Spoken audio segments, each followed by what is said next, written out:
Jonas Didier a eu le diabète à la suite d'une mauvaise alimentation selon les médecins. Il l'a découvert à l'âge de 13 ans à la faveur d'une séance de dépistage gratuit. Il vit avec depuis plus de 20 ans. Je suivais la télé un jour et puis on m'a dit il y a un dépistage. Et puis je suis venu à ce dépistage et puis ils m'ont déclaré diabétique. J'étais à 3 grammes d'ailleurs. Je faisais presque un coma. Voilà. Donc depuis lors, j'essaie de m'adapter à tout ce qu'on me dit. Voilà. Et puis bon, j'essaie de vivre avec. La première édition de la journée scientifique et porte ouverte du Centre antidiabétique d'Abidjan est organisée pour améliorer la qualité de vie des diabétiques, mais aussi inviter la population à se faire dépister en vue de la prévention du diabète. Selon la Fédération internationale du diabète, la prévalence du diabète en Côte d'Ivoire est estimée à 4,9% et le pourcentage de diabétiques non diagnostiqués est de 62,5%. J'ai vu un monsieur, une fanfare, les gens sont en train de dire qu'il faut venir vous faire dépister. Si en cas de choses, vous êtes diabète, tension, on va vous prendre en charge. Voilà pourquoi je suis venu. Ce matin, j'ai dépisté 60 personnes, mais il y a déjà 15 qui ne se savaient pas diabétiques, mais qui sont déclarées diabétiques. Environ 1000 personnes ont pris part à cette séance de dépistage gratuit. Les dépistés positifs ont bénéficié gracieusement de médicaments et seront suivis par le Centre antidiabétique d'Abidjan. Notre institut, à travers le Centre antidiabétique, a imaginé en 2008 une politique de prise en charge intégrée. Parce qu'on s'est rendu compte que les malades, ils venaient juste ici pour faire la consultation et ils allaient faire les autres examens, les yeux, le cœur, le sang ailleurs. Donc ça coûtait de l'argent. Alors la prise en charge intégrée, on a réuni au même endroit tous ces services-là utiles à la prise en charge du diabétique. D'ici 20 ans, il y a 300 000 diabétiques potentiels qui vont venir se rajouter aux 43 000 que nous avons. Donc la couverture maladie universelle est pour nous vraiment une occasion pour améliorer la qualité de la prise en charge, d'abord du patient et le pouvoir public aussi qui gagne. Au cours de cette première journée scientifique et porte ouverte, le dépistage, l'adoption d'une hygiène de vie et la pratique du sport ont été conseillés à la population. Ces pratiques permettront aux bien portants de prévenir le diabète et aux diabétiques de mieux vivre avec. Échange, exposition, débat, conférence. Nous sommes au Salon international de l'originalité et de la propriété intellectuelle d'Abidjan au Rijiji. Ici, experts des médias, de la littérature, du cinéma, entre autres, exposent leurs différents produits. Pour les organisateurs, ce salon vise à sensibiliser les populations sur les méfaits de la contrefaçon et de la fraude, mais surtout à créer une plateforme d'échange entre les acteurs concernés par la protection de la propriété intellectuelle. Selon eux, la protection des droits de propriété intellectuelle constitue un enjeu majeur dans la société, celui de l'innovation et de l'encouragement à la créativité et à la recherche. Durant 3 jours, industriels et entreprises commerciales ont eu l'opportunité de présenter leurs produits à travers la tenue de stands. Gouvernance juridique de la propriété intellectuelle et efficacité de la protection, thème retenu pour la première édition du Salon international de l'originalité et de la propriété intellectuelle d'Abidjan. Derrière cette favela de Rio de Janeiro, perchée à flanc de montagne en bord de mer, se cache un véritable oasis écologique. Le parc Citillé a été sauvé des ordures. Il y a encore 10 ans, 16 tonnes de déchets y étaient entassés. Mauro Quintanilha habitait juste à côté et ne supportait plus cette situation. Comme la plupart des favelas, Vidigal n'avait pas de ramassage d'ordures. Un jour, il s'est décidé à agir avec l'aide d'une dizaine d'habitants. Au début, c'était difficile parce qu'on retirait les ordures et les personnes revenaient la nuit en jeter d'autres. Alors on a compris qu'il fallait qu'on fasse des potagers avec des légumes, de la papaye, du potiron, du chou ou de la coriandre et qu'on le donne à ceux qui venaient jeter les ordures. Après ça, ils ont arrêté et ils sont devenus des amis et maintenant ils nous aident. Des pneus pour lutter contre les glissements de terrain ou encore des roues de vélo pour en faire des tables ou des balustrades. Tout ce qui a été trouvé dans la décharge a été recyclé pour le parc. Et la route qui servait de fuite pour les trafiquants de drogue est aujourd'hui devenue un point de vue panoramique sur les plages touristiques de la ville. L'initiative de Mauro prend un tournant décisif en 2012 lors du sommet de Rio+20, le sommet de l'ONU sur le développement durable. Un architecte brésilien diplômé de Harvard veut aller encore plus loin en construisant un centre d'innovation d'architecture, une bibliothèque ou des cours d'art pour les enfants. Dans les favelas, il y a des personnes incroyables, mais l'endroit est inhumain. Et tant que les gouvernements et la société civile ne comprendront pas cela, l'intégration sociale tant souhaitée n'aura pas lieu. Et avec notre projet, on a réussi à construire un havre de paix à Vidigal. Et on a développé la culture du vivre ensemble qui existe déjà, mais qui est renforcée avec cet espace. Cet ambitieux projet a déjà fait des émules à l'étranger. Il a même remporté en avril dernier le prix CID, l'un des plus prestigieux en architecture et urbanisme. Mais la success story a aussi inspiré d'autres favelas de la ville.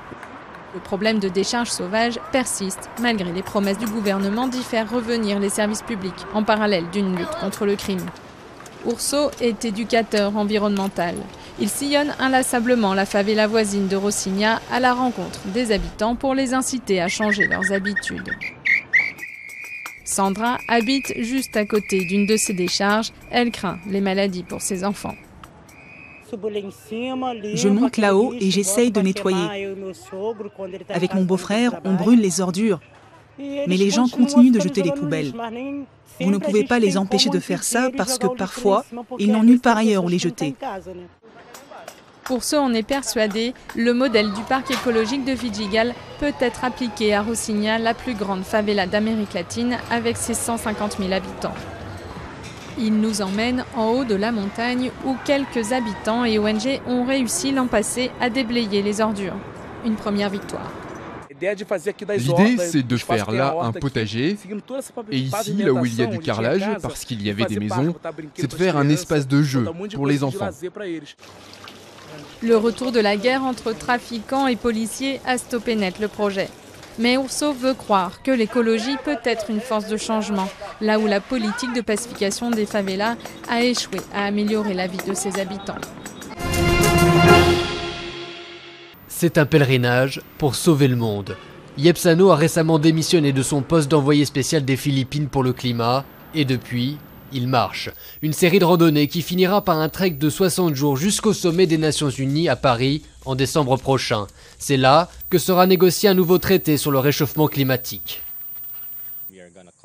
Nous allons connecter le monde entier et envoyer un message fort aux leaders internationaux pour leur dire que nous sommes nombreux et que c'est important pour nous que les gouvernements et les industries du monde trouvent une solution à la crise climatique.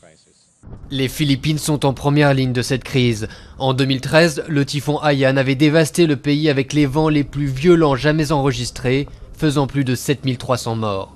Yeb tire la sonnette d'alarme. Pour lui, le lien est évident entre changement climatique et augmentation du nombre de catastrophes naturelles. Les scientifiques sont de plus en plus formels. Le changement climatique engendrera des tempêtes plus intenses. Et ces tempêtes seront sans précédent en termes d'intensité, mais aussi de magnitude et de risques auxquels les gens feront face. Prochaine étape pour Yeb, des zones sensibles comme l'île du Vanuatu récemment dévastée par un cyclone ou encore la grande barrière de corail en Australie. L'initiative a déjà inspiré d'autres marches similaires ailleurs dans le monde. L'objectif final, réussir à réunir des dizaines de milliers de personnes à Paris pour le sommet de l'ONU sur le climat. L'industrie du cinéma africain d'expression francophone veut se donner un nouveau souffle. Il faut pour cela faire l'état des lieux, mais surtout établir un meilleur cadre de collaboration avec le cinéma du Nord. Le partenariat est tout trouvé. Unifrance initie les rencontres du cinéma francophone pour servir de relais. Dans le cadre de la francophonie, qui est l'élément qui nous rassemble tous, on puisse participer aussi à ce réveil du cinéma africain, donc en travaillant tous ensemble. Partage d'expérience, mais surtout une collaboration entre celui qui a l'expertise et celui qui a les idées. Et en la matière, des esquisses de solutions. D'abord une organisation un peu dans le genre l'Office national du cinéma, mais surtout vraiment un soutien efficace à tous les secteurs, tant au niveau de la distribution, de la production, de l'exploitation, de la distribution, tout doit être soutenu. Un cinéma francophone plus fort. Le secrétaire général de la Commission nationale de la francophonie, Kadi Diallo, l'appelle de tous ses voeux. Pour le ministre ivoirien de la culture et de la francophonie, la tâche est réalisable. Burkina Faso a fait cette étude et qui a indiqué que la culture contribue pour 3% au produit intérieur brut au Burkina Faso et le secteur de la culture crée plus d'emplois que la fonction publique. C'est dire que pour nous, la culture est un enjeu multiforme, à la fois économique, culturel, mais encore plus, la culture crée le vivre ensemble. Les rencontres du cinéma francophone d'Abidjan, première édition, prennent fin le vendredi 5 juin. Des robes soyeuses, des brocards, des souliers vernis. On se croirait sur le tournage d'un film de Sofia Coppola, mais c'est un vrai bal costumé à l'ancienne qui attire ses passionnés à Versailles, transformés en princes et princesses d'un soir. On a passé la grille du château, le temps s'est arrêté. En coulisses, dernier préparatif pour les comédiens et danseurs qui enfilent leurs costumes d'époque avant de se faire coiffer et maquiller. Le stress monte, car cette fête galante est une grande première pour le château. Il n'y en a pas eu depuis la fin de la monarchie. Techniquement, c'est très difficile parce que il n'y a pas, c'est une vraie patinoire. Les temps pour répéter sont réduits au minimum. Mais en même temps, ce challenge est intéressant parce qu'on est dans un cadre qui a été fait pour. Une perruque à rajuster, un billet à récupérer et place à la fête. 300 courtisans modernes ont déboursé jusqu'à 235 € pour la soirée et certains sont même venus de loin. On est passionné de Versailles, des rois de France, on est historien aussi, historien du costume, de la mode, des tissus anciens aussi, alors on ne pouvait pas manquer. Costumes, concerts, danse, tout est fait pour que la reconstitution soit la plus fidèle possible. Ici, pas de Rihanna ni de Beyoncé, mais des menuets et des arias comme au temps du roi Soleil. Ce soir, on revit une de ces soirées d'appartements, il y en avait 3 par semaine, du temps de la jeunesse et de la maturité du roi, qui réunissaient dans l'ensemble des appartements royaux des courtisans pour danser, écouter de la musique, voir danser les autres, jouer à des jeux, le billard, le jeu de cartes, et puis bien sûr se divertir en mangeant.